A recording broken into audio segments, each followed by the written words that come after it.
employee that these syndicates are going after? It's the unsophisticated Latino worker, the dishwasher, the housekeeper, maybe undocumented, someone who's not gonna complain.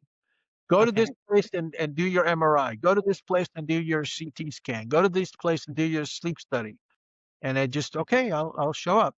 In fact, probably even get a ride from the doctor's office, but it's basically uneducated, unsophisticated clients that will not complain, will not expect more than what their attorney is telling them they should be getting, and they unfortunately, many of them trust the attorney, Trusting. uh, Yep.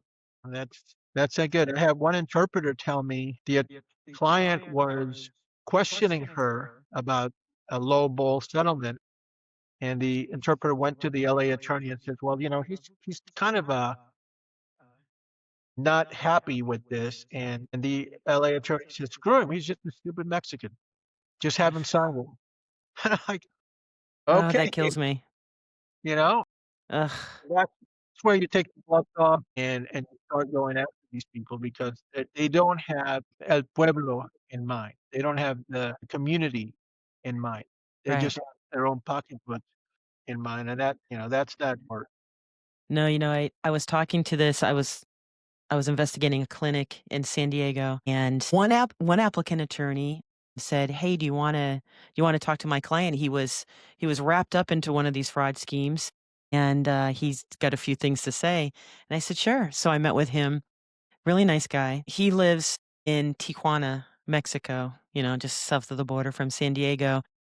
And he would tell me about what they put him through, and one of the things that he would have to do is he would have to drive from his home to the border, south of the border, try to find a place to park his car, which everybody knows if you've been in Tijuana, there's no good places to leave your car, you know, on the Mexico side. I've been there a Yeah, million times. He would, so it would basically take an hour from his house to south of the border, find a place to park his car. Then he had to walk across the border, which we all know is not fun. Usually there's long lines, especially if you don't have Sentry. So it would probably take another anywhere from 30 minutes to another hour just to walk across the border, then jump on a trolley, take the trolley to the medical clinic. And he would have to wait for another hour in the heat outside because the clinic was so small. The yeah, people had to wait outside. San Diego gets hot, it's yeah, 104, 109 degrees heat. And then he would go for a 15-minute acupuncture session.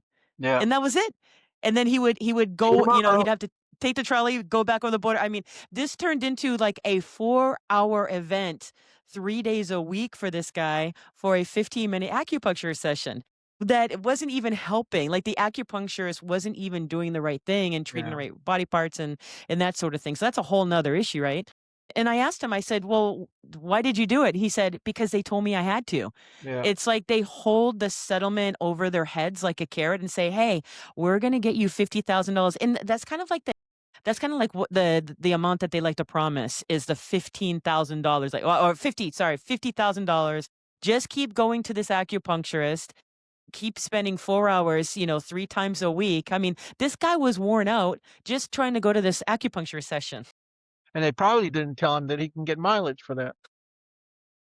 So No, because how is that gonna benefit them? exactly.